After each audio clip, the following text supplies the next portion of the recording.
de, de diferentes situaciones y estilos, ¿sí?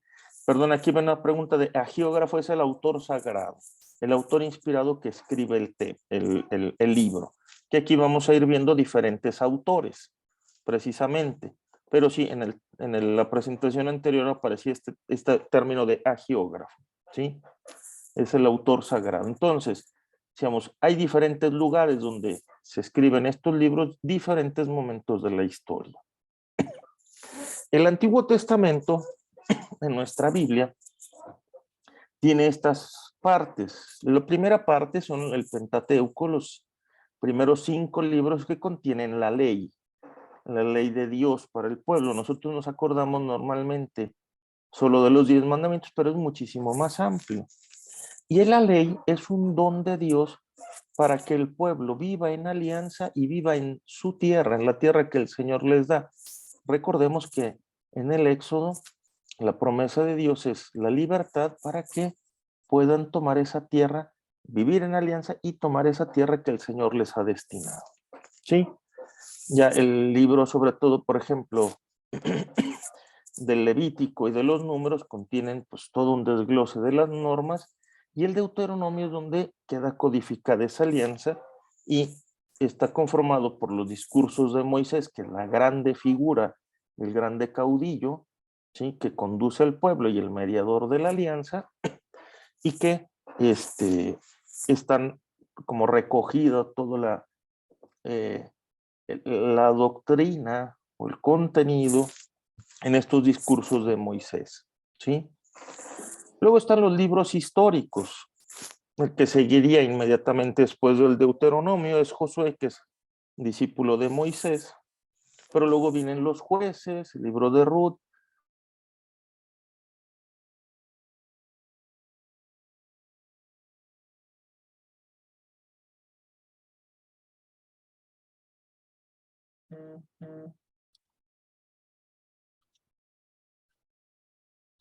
Crónicas que siguen abordando la historia de los reyes de Israel, porque después de Salomón se divide el reino de Israel en las tribus del norte y las del sur. Luego el libro de Esdras, Nehemías, Esther. Esdras y Nehemías abordan el tema o el momento de el regreso del pueblo de Dios después del exilio, porque al final, después de que el pueblo de Israel se divide en los dos reinos, después será conquistado por los asirios, que se los llevan en exilio a Babilonia, y vendrá luego el regreso del pueblo y la reconstrucción, ¿sí? Ya con el libro de Esther estamos bajo la dominación de los griegos, que también esto no lo recuerdan los libros de Macabeos y de Judith. Tobías es aparte, aunque está ubicado dentro de la experiencia del exilio, pero es también una narración un poco más ficticia, pero con una grande enseñanza. ¿Sí? Hace unos días celebrábamos la fiesta de los arcángeles, Miguel, Gabriel y Rafael. Rafael es un personaje que aparece en este libro de Tobías. Después vienen los libros proféticos con los profetas mayores, que son Isaías, Jeremías, Ezequiel y Daniel, y los profetas menores, que son 12. Y está también Baruch, que es un libro pequeñito, porque la predicación de Baruch está ligada a Jeremías. Baruch era secretario, por así decirlo, de Jeremías, y no está considerado, digamos, dentro de los profetas menores, pero sí es un libro profético. Y después los libros poéticos y libros sapienciales.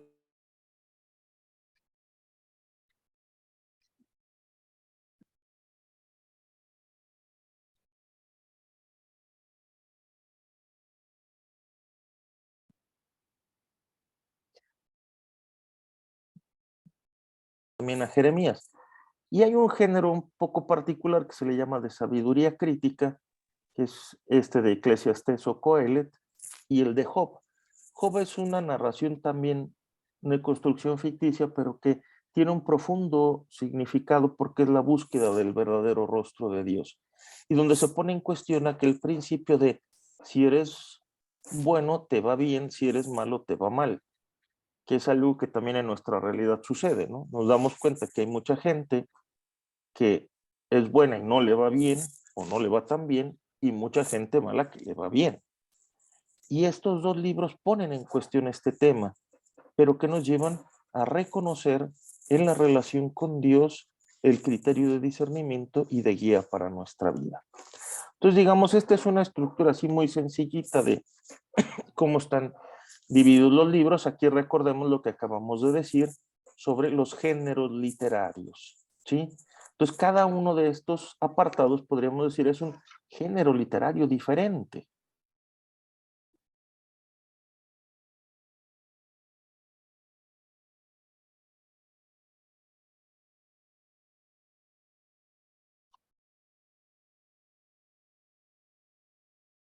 La finalidad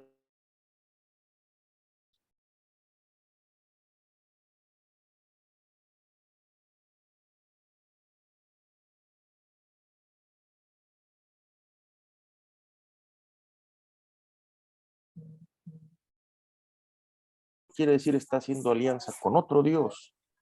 Entonces, arrastra la idolatría del pueblo. Hay reyes que se mantienen fieles, son obedientes, y a veces, aunque a nivel, digamos, solamente histórico no les haya ido tan bien, quizá el autor sagrado los ensalza porque fueron bien, porque fueron buenos y trajeron un bien para el pueblo de Dios. Y lo mismo sucede al contrario, quizás algún rey que tuvo crecimiento económico, desarrollo militar, pero si fue a costa de traicionar esa fidelidad a Dios, no va a ser presentado como un ejemplo a seguir. A modo de ejemplo cito esto, ¿no? Entonces, ahí vamos a ver que la situación y la intención es diferente. Otro ejemplo, en los libros proféticos. Una situación es la de los profetas antes del exilio, antes de que tanto el reino del norte como el reino de Judá caigan a manos de los asirios, donde hay oráculos de amenaza, de llamadas a la conversión, y va a ser diferente cuando esto ya se vive desde el exilio. Ahí hay una profunda experiencia de derrota para el pueblo porque ha perdido el don más valioso que tenía, que era el don de la tierra prometida. Entonces, el pueblo se va a preguntar, ¿qué pasó entonces? ¿Es que Dios no puede? No, es que nosotros no fuimos fieles a esa alianza con Dios.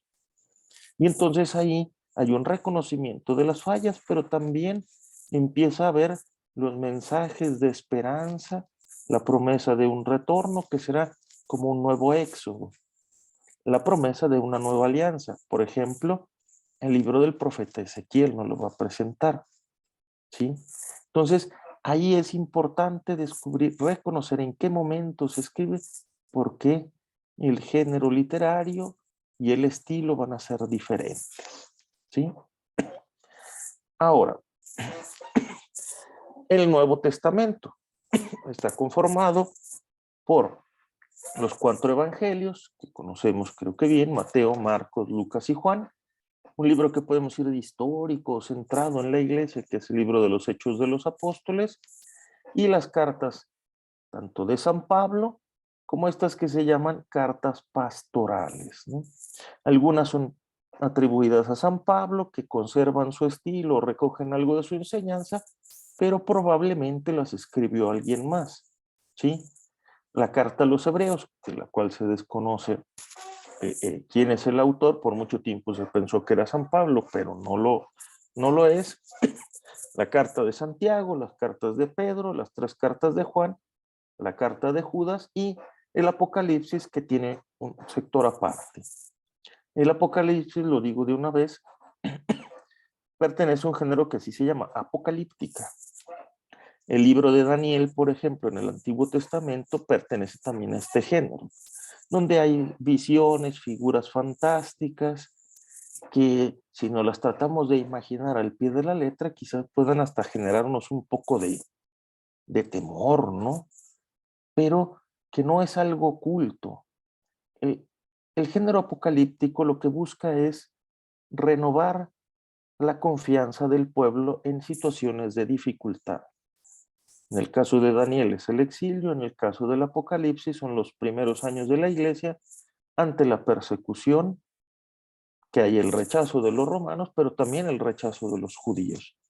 Entonces las comunidades cristianas necesitan un mensaje de esperanza que viene presentado en estas visiones, que son un tanto fantásticas, pero que hablan, por ejemplo, cuando se habla de que la tierra se estremece, hablan de cambios radicales, es decir, de elementos que no están en las manos del hombre.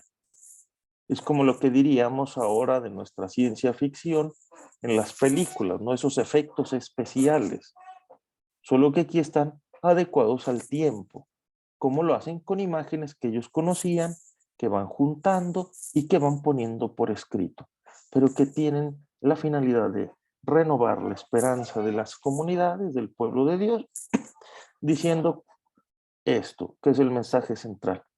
El Señor, nuestro Dios, es el Señor de la historia. La historia está en sus manos, ¿sí? Ese es el mensaje. Por eso quieren infundir confianza y no temor, ¿sí?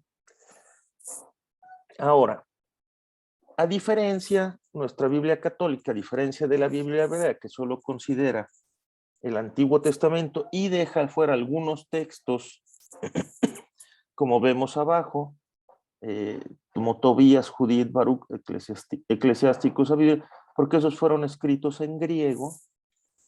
La Biblia hebrea tiene 3 partes solamente, y ellos le suelen llamar así, el Tanakh, que es como una abreviatura, por la Torá, que es el Pentateuco con la ley, los Nebim, que son los profetas, y los Ketubim, los otros escritos, que habíamos puesto como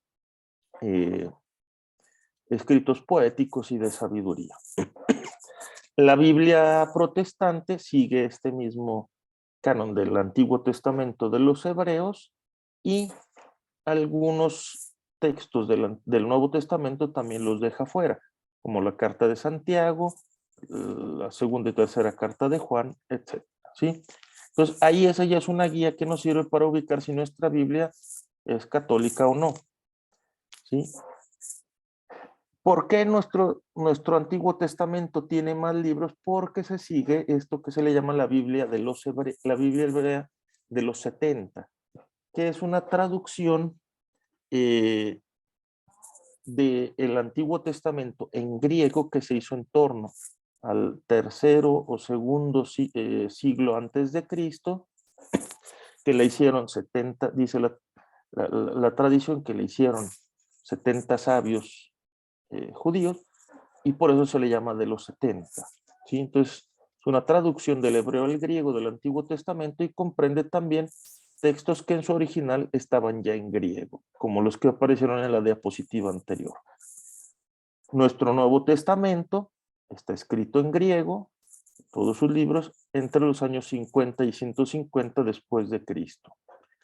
Para reconocer los libros del Nuevo Testamento, los padres de la iglesia, los primeros pastores, utilizaron estos 3 criterios, que hubieran sido escritos por un apóstol o discípulo suyo, como dijimos, alguna carta que es atribuida a Pablo, que se utilizaran en la liturgia de las iglesias apostólicas como en Roma, en Corinto, en Jerusalén, en Antioquía, es decir, que formaran parte de la fe viva de esas comunidades y que estuvieran en conformidad con la fe católica recibida de los apóstoles.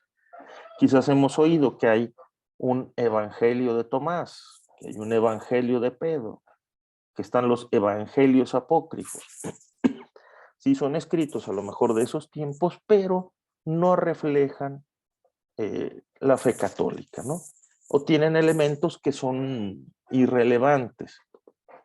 En alguno de estos se narra, por ejemplo, que en la huida a Egipto, que nos presenta el Evangelio de Mateo, cuando María y José tienen que salir huyendo a Egipto con Jesús bebé, dice uno de estos evangelios que las palmeras se inclinaban para hacerle sombra, que las aves se juntaban como si fuera una cobijita en el cielo para darle sombra.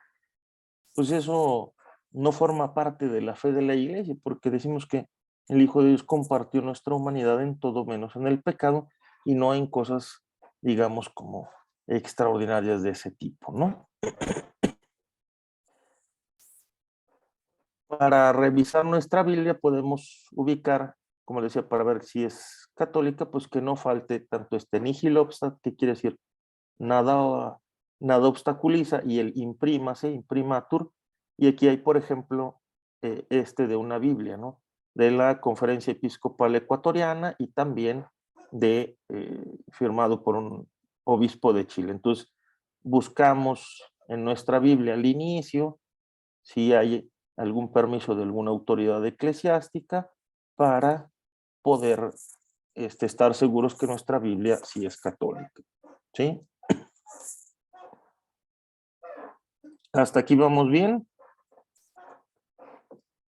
Ahora, como ya vimos, nuestra Biblia está compuesta por 73 libros a los que identificamos con un nombre, pero a veces también podemos hacerlo mediante abreviaturas y así normalmente vamos a ver citados los textos, ¿sí? Y ahí aparecen también puntos, comas, guiones, etcétera. Y es lo que vamos a ver ahorita rápidamente. Las siglas, aquí está un ejemplo, casi siempre se toman de las primeras letras de los libros, de los nombres de los libros, como Juan, Éxodo, Jeremías, ¿no? Entonces, casi siempre también luego nuestra Biblia trae al inicio una listita de las abreviaturas. El número, si el número está antes del libro, es que quiere decir que de ese libro puede haber 1, 2 o hasta 3. Como vemos ahí, segundo libro de Samuel o tercera carta de Juan, segunda carta a los Corintios. Sí aparece el número a la izquierda de la abreviatura. Ahora, los libros están divididos en capítulos, son los, las porciones de texto más amplias y es lo que va a seguir a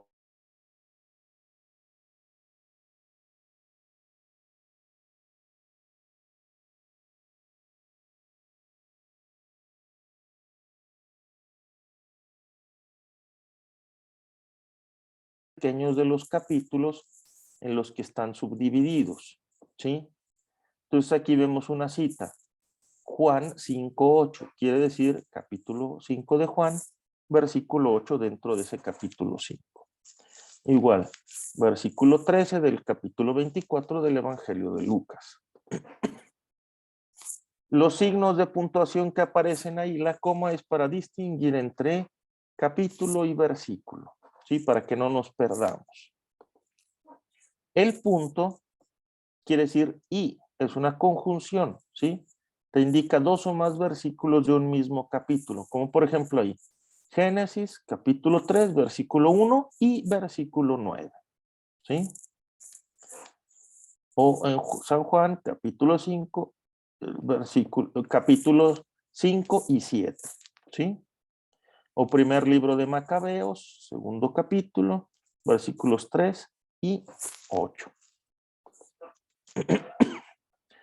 El punto y coma, dos signos cuando van juntos equivalen a una nueva cita, después de haber hecho una anterior, es decir, para dos referencias diferentes, pero estamos en el mismo libro.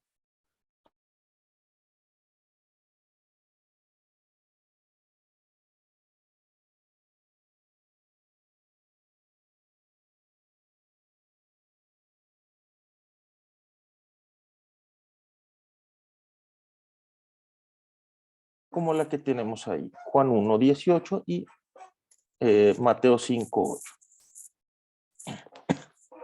El guión quiere decir al o hasta, es decir, el capítulo 7 de San Juan, del versículo 4 hasta el 8, ¿sí?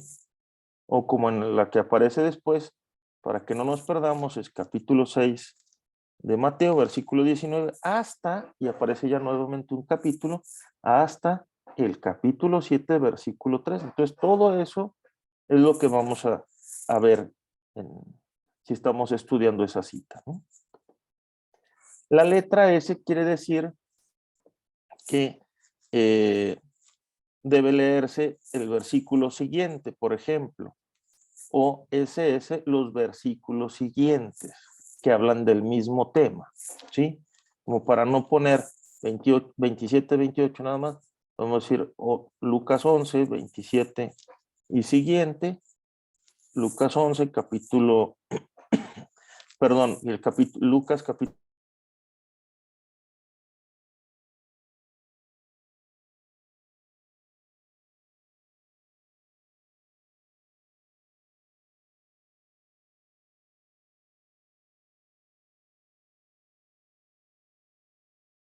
hasta esa parte. Por ejemplo, en el capítulo 2 del libro de Génesis, la primera parte del versículo 4, ¿sí?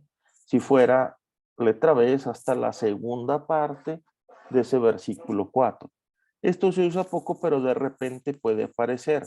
O a veces dentro de nuestras mismas Biblias, en la parte inferior, aparecen algunas notas que nos explican algo y a veces hacen referencia a otros textos y ahí pueden aparecer estas indicaciones con las letras.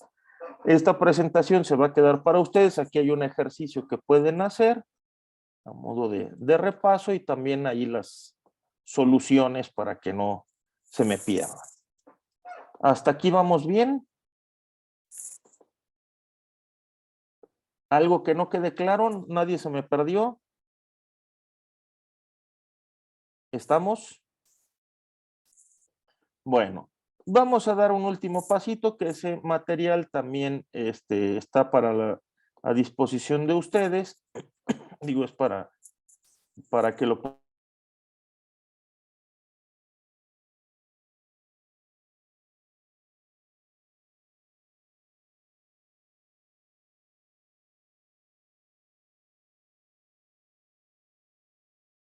espero que así sea.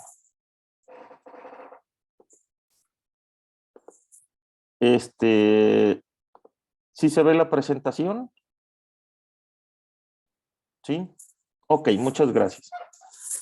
Algunas pistas para leer profetas y evangelios. Vamos a empezar viendo que los profetas son hombres inspirados que hablan en nombre de Dios. El profeta en el Antiguo Testamento, a diferencia de lo que en algunas otras religiones o tradiciones, como que es el que nos va a anunciar el futuro, el profeta es alguien que comunica la palabra de Dios, ¿sí? Y lo podrá hacer de palabra, pero también con gestos simbólicos, ¿sí? No solamente con un discurso, también va a realizar acciones y eso lo vamos a ver especialmente en algunos profetas como Jeremías, como Oseas también, ¿no? Realizan algunos gestos que dan de qué pensar y desde ahí es donde tiene que partir la reflexión. El Naví, que es el profeta en hebreo, es quien es llamado, quien anuncia, ¿no? El profeta en griego es quien habla en nombre de, ¿sí? Entonces es un mensajero e intérprete de la palabra divina. Por ello es necesario que por parte del profeta haya conciencia de quién lo envía. Por eso va a decir ese palabra de Dios, oráculo del Señor, ¿no? No es una palabra propia, no es una ocurrencia suya. De hecho, algunas de las profecías se dicen después de que ya se realizaron las cosas. ¿Por qué? Porque lo que se está invitando es a un modo de releer la historia a la luz de la palabra de Dios. ¿Sí? De eso se trata, más que de anunciar solo algo que va a pasar. Sí hay muchos anuncios y que muchas veces tienen una referencia precisa en la historia, pero otros que luego también la misma fe de Israel los refirió al Mesías y después la fe cristiana los retomó y los ve realizados en Jesús.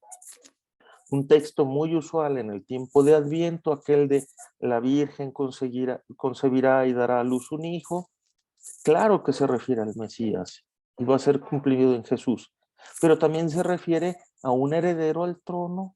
¿Por qué? Porque el rey es también presencia de Dios, es un ungido de Dios. Entonces, mientras haya un rey, quiere decir que se sigue viviendo en esa alianza con Dios, que sigue el pendiente de su pueblo, ¿sí? Entonces, hay esa doble valencia, ¿no? La vocación profética, pues es un don de Dios, ¿no? Es Dios quien toma la iniciativa. No es alguien que se le ocurre, ahora yo voy a ser profeta, ¿no? Entonces, por eso, decimos que el origen es divino de esa palabra que se impone y no se puede callar. Vamos a decir, el Señor ha hablado, ¿quién puede no profetizar? ¿Sí?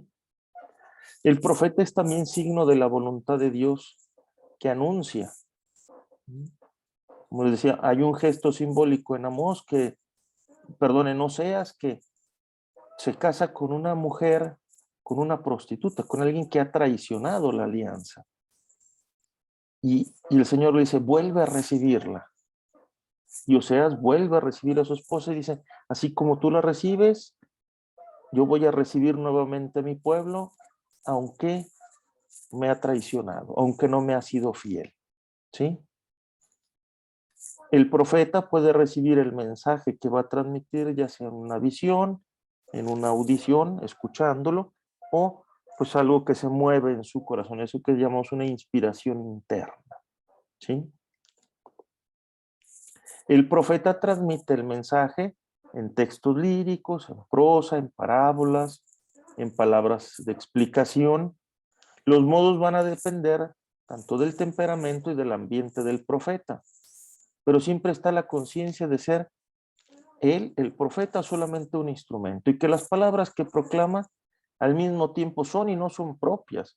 Sí, él las está diciendo, él se presta su cuerpo, hasta su propia vida para realizarlas, pero no son ocurrencia de él, no es una creatividad del profeta, ¿sí? El fundamento de todo esto está en la convicción de haber recibido una palabra de Dios que necesita transmitir, que no se puede quedar con ella, que no es solo para él, ¿sí?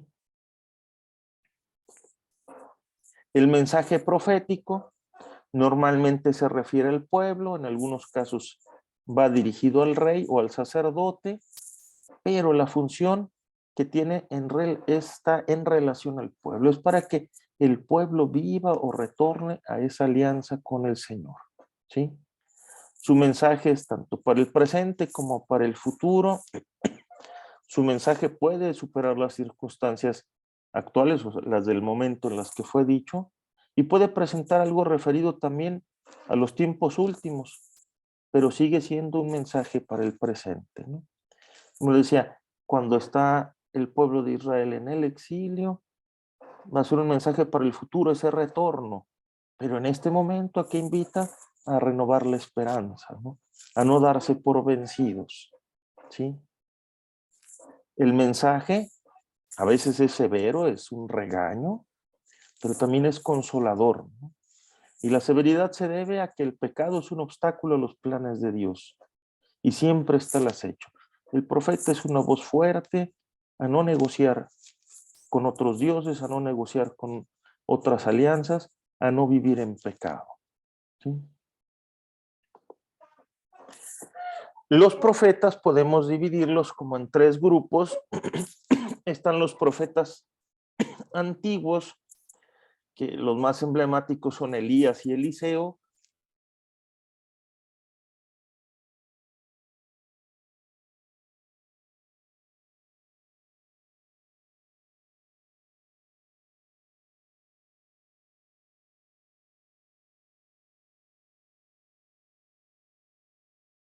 Todo el esplendor de su divinidad, y junto a él aparecen Moisés y Elías. Moisés como la figura de referencia a la ley, Elías como la figura de referencia a la profecía, ¿sí? Ellos son los profetas antiguos, Elías y Eliseo, su discípulo. Después los profetas clásicos, normalmente corresponden los libros al nombre que llevan, Isaías, Jeremías, Daniel, etcétera, que preceden y acompañan la historia del pueblo con la amenaza asiria, la caída del reino del norte, luego la caída del reino de Judá, el exilio y el regreso y el fin del exilio. Aquí también a veces algún profeta ligado a él hay un grupo de discípulos que son los que luego escriben los libros. De hecho, Amós cuando habla dice, yo no era profeta ni hijo de profeta. El hijo de profeta era ese grupo de discípulos, ¿sí? Pero también hay algunos otros, como por ejemplo Isaías se compone de 3 partes, porque el arco temporal es muy largo, son siglos, entre diferencia entre uno y otro, pero corresponden a una misma escuela, como de enseñanza, de pensamiento del mensaje que el Señor ha regalado a su pueblo, ¿sí? Y los profetas posteriores al exilio que se concentran sobre todo en la reconstrucción del templo y en la conducta que se le pide a la comunidad, es decir, al pueblo de Dios, ¿sí? En cuanto a la doctrina que presentan los profetas, con cada uno de ellos progresa la revelación, es decir, esta manifestación de Dios, el irlo conociendo, y coinciden en relación sobre todo a 3 elementos: el monoteísmo, la moralidad y las esperanzas de salvación. El primero se refiere a esa fe solo en Dios, ¿verdad? En Yahvé. Israel poco a poco fue llegando al monoteísmo filosófico, no solamente decir, sí, nosotros solo tenemos a Dios y los demás son, pero los demás tienen otros dioses, sino aquí es solo Yahvé es Dios, los demás no son dioses, ¿sí? Entonces, ahí va a ser un paso.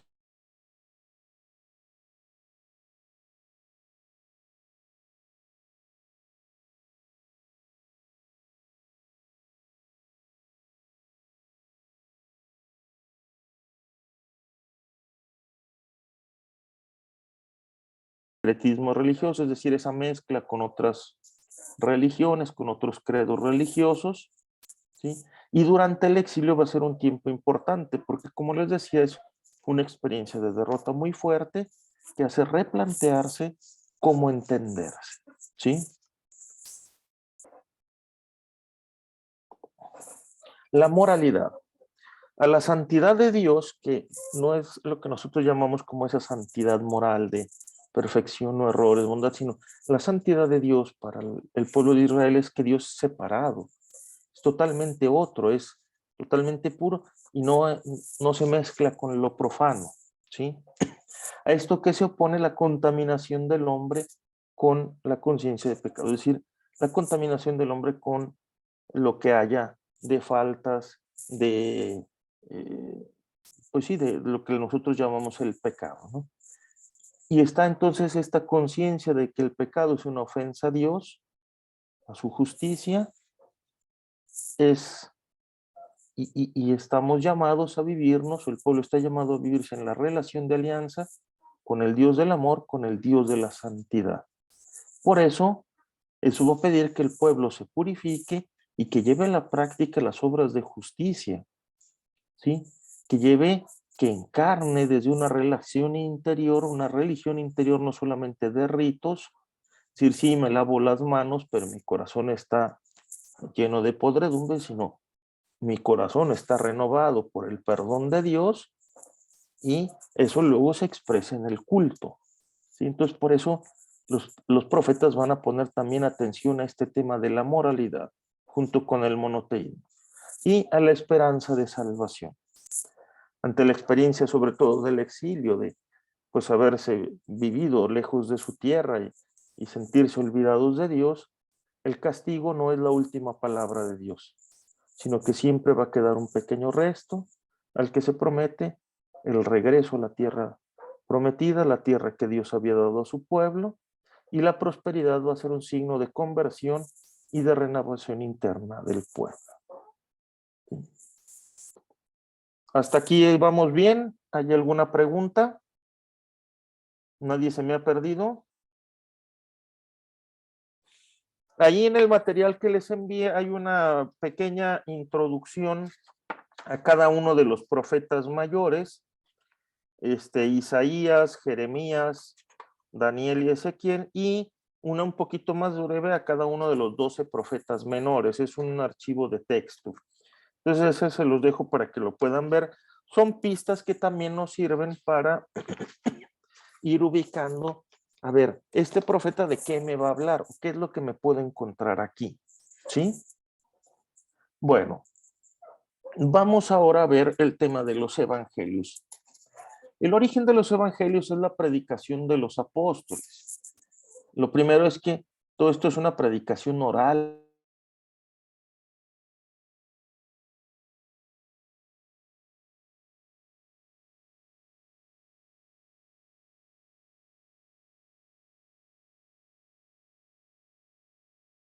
Pero, ¿y qué hizo antes Jesús?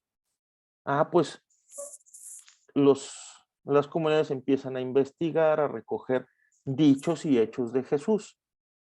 Y así luego se va conformando, van las narraciones, podemos ir de atrás para adelante, de la vida de Jesús. Por eso es que no todos los evangelios nos narran el nacimiento de Jesús, ¿sí? Y lo vamos a ver también porque la preocupación de cada uno de sus autores es diferente, pero sí de presentarnos esta buena noticia con los dichos y hechos de Jesús y después le van dando una forma literaria, ¿sí? ¿Para qué sirven o para qué servían en origen también estos textos? Primero para la celebración, ¿sí? Para las celebraciones de las comunidades, para la formación, lo que diríamos la evangelización, para el anuncio de la buena noticia, también para la práctica, yo cómo llevo a la práctica la enseñanza de Jesús, para defenderse también de las críticas que había, tanto de los griegos como de los judíos, y para mantener viva la memoria de Jesús, ¿sí? ¿Y cómo es que se van haciendo por escrito? Cuando empieza a haber más distancia con la primera generación de aquellos que convivieron con Jesús, empieza a ser necesario escribir todo esto para que no se pierdan ninguno de estos dichos y hechos, ¿sí? Para que también luego no se deformen con otras cosas. Como les decía, pues ese eh, evangelio apócrifo que nos dice que si las palmeras se inclinaban ante Jesús niño para hacerle sombra, pues nos suena claramente una exageración, ¿no? Entonces, es por eso que poco a poco se van a ir escribiendo, pero es algo tardío. De hecho, la primera narración que tenemos de la última cena, donde están las palabras de la consagración de nuestra celebración eucarística, no son las del Evangelio, sino de una de las cartas de Pablo, en la primera Corintios, porque esa es antes, ¿sí?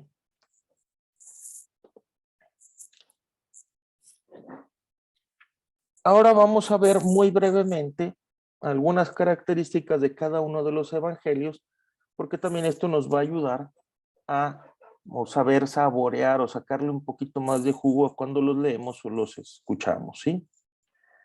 El Evangelio de Marcos, podemos decir, es como un camino de fe para el discípulo hacia la Pascua. El Evangelio de Marcos fue escrito para gente que no venía de la fe judía, ¿sí? En específico más para gente que venía del paganismo en Roma. Está ligado a la predicación de San Pedro. Al parecer Marcos, que aunque tuvo también relación con Pablo, fue luego alguien que acompañó mucho a Pedro. Entonces recoge mucho de la predicación de Pedro. Y tiene dos grandes partes, su evangelio, ¿sí?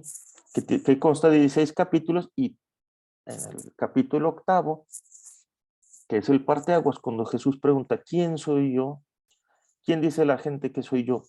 ¿Y quién dicen ustedes? Esa es la mitad, ¿no? Antes la pregunta que nos guió es, ¿quién es Jesús? ¿Sí?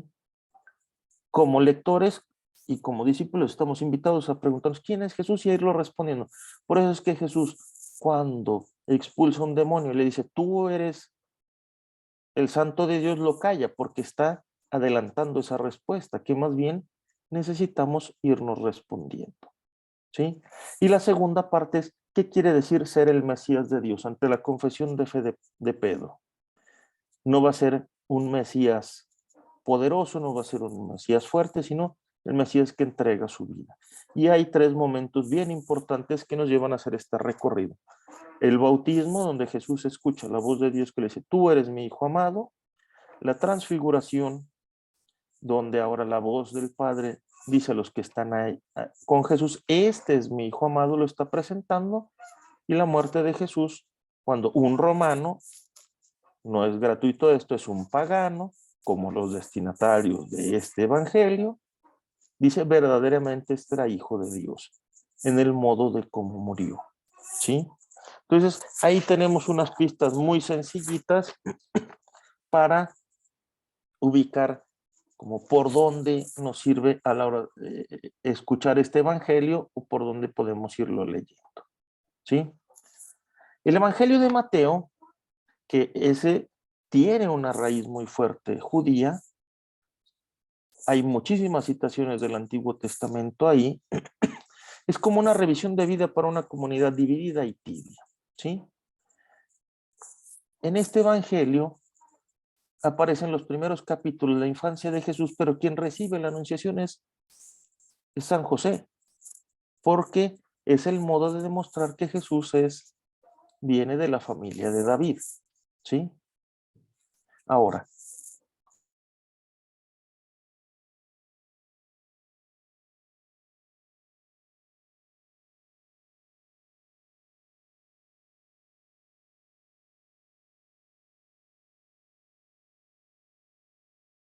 Mateo se busca presentar a Jesús como el nuevo Moisés. ¿Se acuerdan que les había dicho que en el Deuteronomio están los discursos de Moisés? Aquí también el Evangelio de Mateo está estructurado en 5 discursos.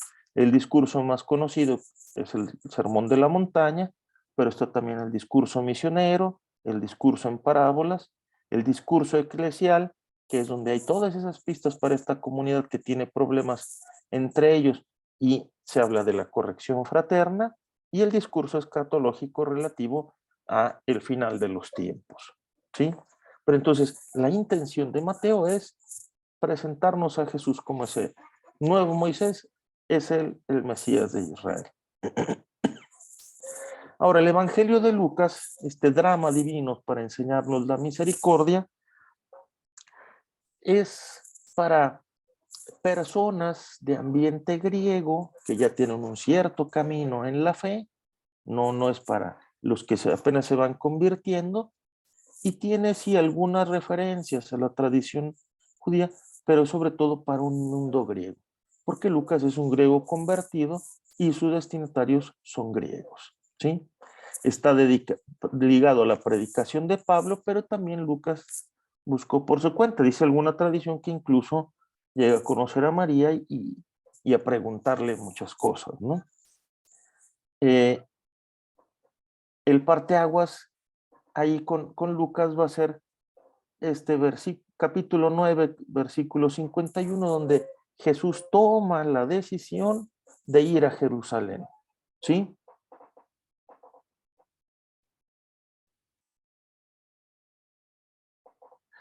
Perdón, me preguntan de escatológico. Escatológico quiere decir referido al final de los tiempos, ¿sí? El cumplimiento en el final de los tiempos. Algo que preguntaban hace un momentito, que algunas cartas de San Pablo no son de él. Sí, algunas cartas no son directamente de él, pero se refieren a, recogen mucho de su enseñanza, ¿sí? Por eso es que se le atribuyen a él. También era un modo de darle autoridad a algún texto, pero digamos que algunas también son como ya más concretas, alguna situación pastoral, por eso se les llama cartas pastorales, a diferencia de las otras como Romanos, Corintios, que tienen todavía una densidad mayor en su doctrina, ¿sí? De todas formas, son cartas que tienen problemas directos de las comunidades, ¿sí? Entonces, espero haber aclarado las intervenciones que están ahí en el chat. Volviendo aquí al Evangelio de Lucas, a partir de ese momento inicia toda la subida de Jesús a Jerusalén, y que sería muy exagerado destinar 10 capítulos a ese viaje si solamente hubiera que hacer un recorridito de, pues ahora dónde fue Jesús, ahora acá. Lo que pasa es que Lucas nos está presentando todo un camino de catequesis durante todo ese camino a Jerusalén, en el que Jesús forma a sus discípulos y Lucas nos quiere formar a nosotros, ¿sí? Aquí también en Lucas algo que va a ser bien importante es el hoy de la salvación. La salvación se realiza hoy y aparece en tres momentos muy importantes. Cuando los pastores reciben el anuncio del ángel de que Jesús ha nacido, hoy les ha nacido un Salvador, hoy. Jesús cuando entra a Jericó y encuentra a Zaqueo y le dice, hoy tengo que quedarme en tu casa, y dice, hoy ha llevado la salvación a esta casa. Y en la cruz, cuando el ladrón arrepentido le pide estar con él en el paraíso, y Jesús le dice, hoy estarás conmigo en el paraíso. ¿Sí? Entonces es una invitación a esa confianza también en la acción de Dios que se realiza hoy. ¿Sí?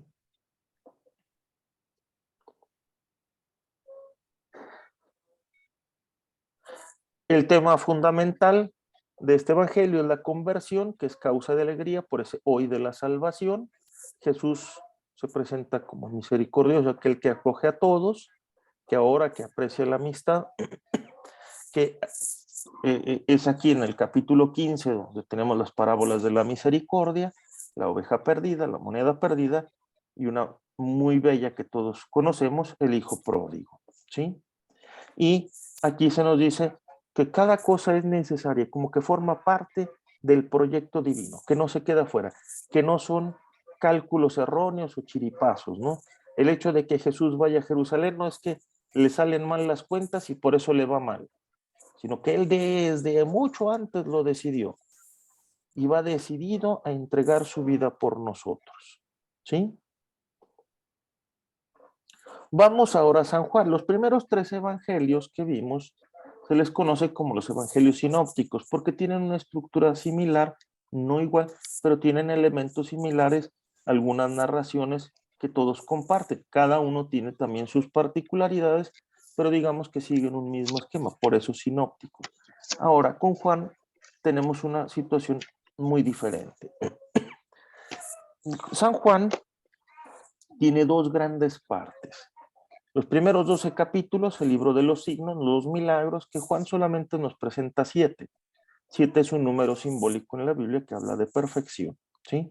Y el libro de la gloria, que es la última cena con sus discursos, que son bastante largos, del 13 al 17, la muerte y resurrección de Jesús, ¿sí? La intención, ¿cuál es? Custodiar la tradición y ofrecer una interpretación de ella, ¿sí? Convencidos de que el mundo no va a terminar pronto y por eso es necesario no perder la memoria de Jesús. Juan nos va a explicar sus símbolos. Otros de los evangelios no nos los explican, nos ponen solo el símbolo. Juan sí nos los va explicando. De hecho, aparecen a veces entre paréntesis esas explicaciones. No son notas del redactor actual, sino del mismo evangelista que nos quiere hacer en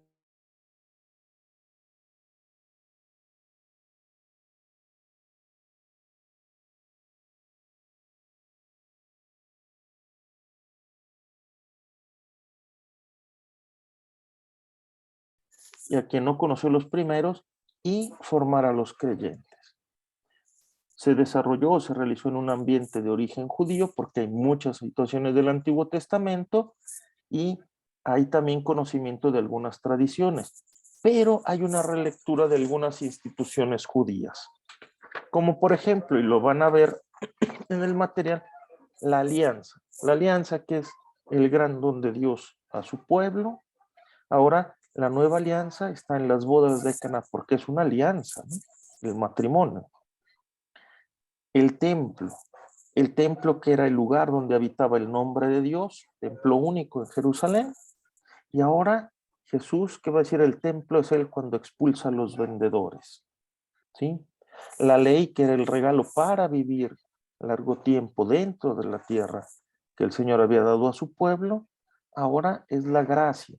Y eso aparece en el diálogo de Jesús con Nicodemo, ¿no? El mediador que antes también estuvo el Bautista como esa figura que preparó la llegada de Jesús y lo señala, y después el Bautista que va disminuyendo y la figura complementaria que va a ser el discípulo amado, ¿sí? El culto que para el pueblo de Israel se concentra en el templo el culto en espíritu y en verdad de que Jesús le hablará a la samaritana, ¿sí? La vid, que era también un símbolo del pueblo de Israel. Jesús, que en el capítulo 15, en la última cena, dice, yo soy la vid verdadera, ¿sí? El pan, que había sido el maná para el pueblo de Israel durante su peregrinación en el desierto, ahora el pan de vida en el capítulo 6, ¿sí?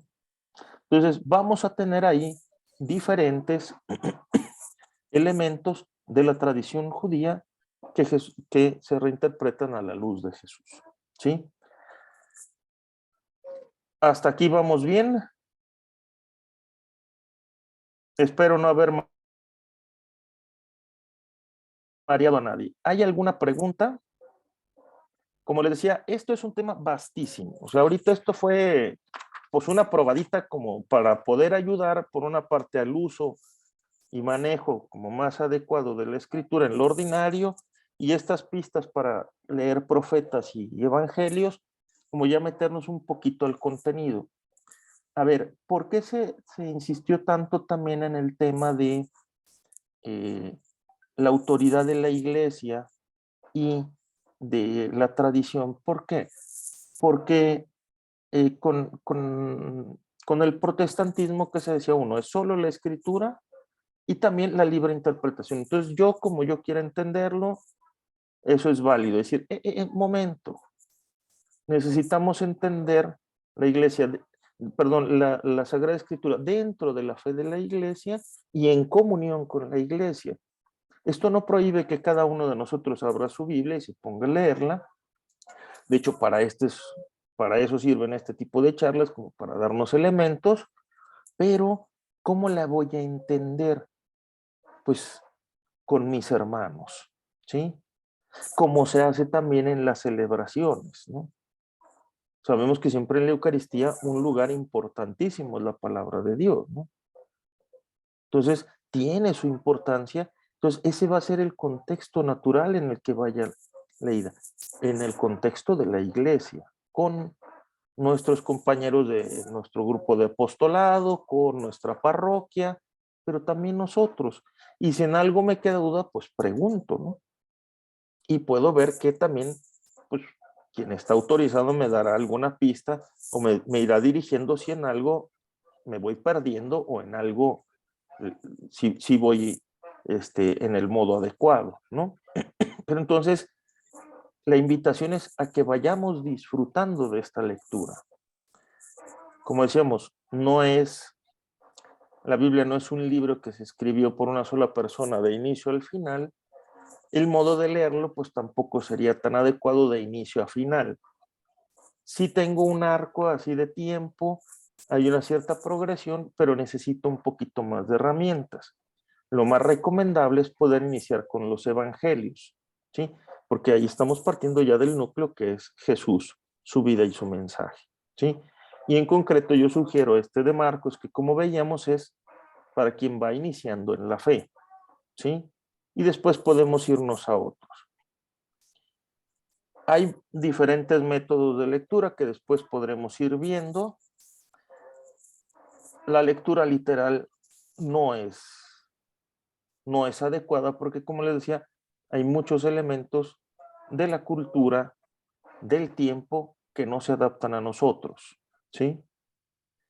Los padres de la iglesia, los primeros teólogos y pastores, ellos realizaron una lectura que se le llama alegórica. Buscaron en muchos elementos, veían como simbolismos, que algunos son muy adecuados o muy ajustados a la tradición judía, otros ya un poquito más elaborados, ¿no? Pero que también traen unas valiosas enseñanzas, ¿sí? Pero podemos iniciar nuestra lectura, como decía, de los evangelios en comunidad y eso nos hace mucho bien. Algo, por favor, a evitar totalmente. Vamos a ver qué nos dice la Biblia, donde caiga. Pues eso, por favor. Sí, digo, hay quien va a decir, ¿a poco hay quien lo hace? Pues sí, sí hay quien lo hace. Y eso es totalmente a evitar. Porque no se trata de magia. No les vaya a salir el pasaje cuando Judas se ahorcó después de haber traicionado a Jesús, y luego les aparezca otra que diga, y veías tú lo mismo, ¿verdad? Ya como que ya no nos gustaría tanto, ¿verdad? Digo, se los digo como broma, pero ojalá evitemos, porque no es meternos, sino es entrar en la lógica de la Biblia, ¿no? Que es establecer y vivir una relación de alianza con el Señor donde lo vamos conociendo, donde Él se nos da a conocer y donde Él también mueve nuestro corazón, ¿sí? ¿Alguna pregunta, algo que no quede claro? Porque se me hace que ya me colgué un poquito. Digo, sé que fue así como que me fui rápido como tren, pero me decía, es mucho. O sea, sí, y ahorita nada más vimos profetas y evangelios. Imagínense si nos metiéramos a libros históricos, poéticos, cartas, digo, en otro momento lo podremos hacer. Y digo, y meterse en cada evangelio también, o en cada libro nos da para muchísimo más, pero espero que les haya podido ser de ayuda, ¿no? Si hay algo que no quede claro, sobre todo para que estas herramientas les puedan servir.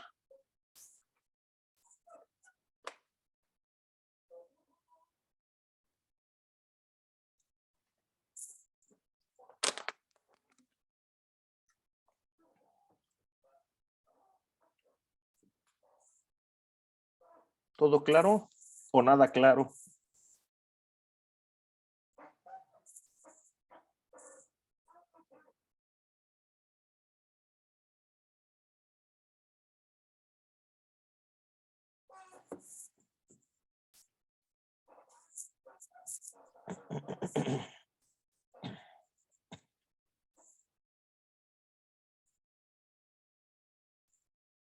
Dice todo muy claro, padre. Bueno, pues ojalá que les sirva. Si hubiera cualquier cosa y nos vamos comunicando, digo, con mucho gusto, pues se pudo tener esta sesión para compartir este tema. Espero que les sea de utilidad, y pues que nos motive, ¿verdad?, a seguir saboreando la escritura, que de veras es algo maravilloso, ¿no? O sea, sí, a veces podemos tener un poquito de miedo porque, ay Dios, si esto sí lo estoy entendiendo bien, podemos preguntar, se vale, de eso se trata, pero pues es un tesoro, ¿verdad? Que el Señor nos regala, y que la palabra de Dios, pues también es siempre nueva, aunque fue escrita hace cientos de años, miles de años, pero la situación en que la escuchamos cambia, ¿no? A lo mejor el evangelio que escuchamos el domingo pasado, pues ya lo había escuchado, pues sí. Ese de si tuvieran fe como un granito de mostaza, ¿no? Pero la situación en la que la escuché esta vez fue diferente a la de hace 2 años, 1 año, 3 años, o veces hasta hace 6 meses, ¿no? Y siempre tiene algo que decirme, ¿no? Ya como sugerencia, nos pueden servir 3 cositas, 3 preguntas. A la hora de tomar un texto, primera, ¿qué dice?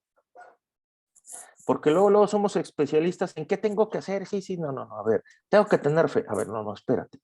¿Qué dice?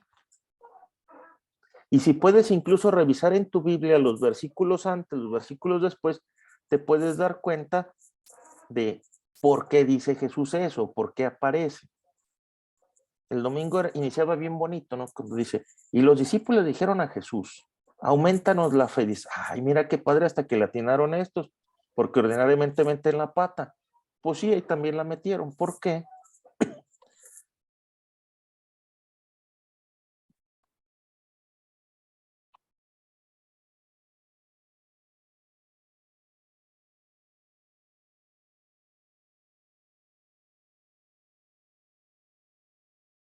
Menos, ¿no? Para que no sea difícil. Pues por eso el regañadón del Señor, que bajita la mano les dijo, chavos, no tienen fe, ¿no? Pero entonces, primero, ¿qué dice? ¿Sí? Que yo lo pueda un poquito reconstruir. Jesús está hablando con los fariseos, ahí sabemos que va a haber choque. Pero si está hablando con los pobres, con los pecadores, ahí va a haber abrazo. ¿Sí? ¿Qué dice? Segundo, ¿qué me dice a mí? No, ¿qué tengo que hacer? ¿Qué me dice? Ay, pues que a lo mejor yo también a ratos quisiera la fe para que no me cuesten las cosas, ¿no? O que yo también a veces soy como esos discípulos, ¿no? Que le pido, pero no pongo de mi parte, ¿no? ¿Qué me dice? Ay, pues sí me ardió que me dijera que no tengo fe, ¿verdad? ¿Qué me dice? Y tercera, ¿qué me hace decir? Señor, pues enséñame qué es la fe, ¿verdad? O sea, ¿yo qué le digo? ¿Sí? ¿Cuál es mi respuesta a él? Antes de que, ay, sí, ya tengo que rezar más el rosario. No, Señor, a lo mejor yo lo primero que tengo que decir es, Señor, sí, cierto. Yo a ratos soy así y me cuesta mucho trabajo reconocerme así, pero ayúdame, ¿no? Señor, pues sí soy así, pero gracias porque me tienes tanta paciencia que a veces ni yo solito me la tengo, ¿no? Sí. Entonces, esas tres cositas. ¿Qué dice? ¿Qué me dice? ¿Qué me hace decirle?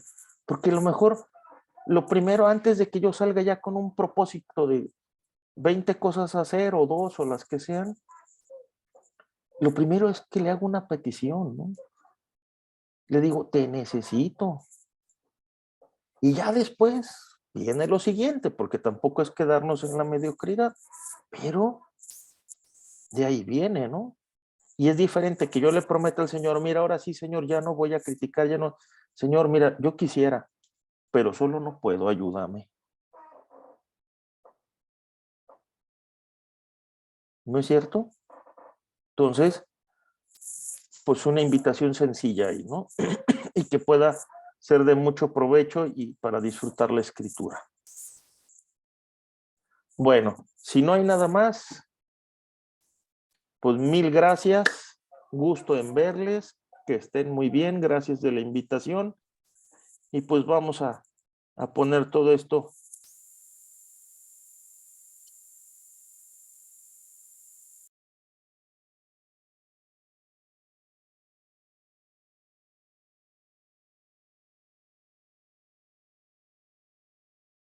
nosotros los pecadores, ahora y en la hora de nuestra muerte. Amén.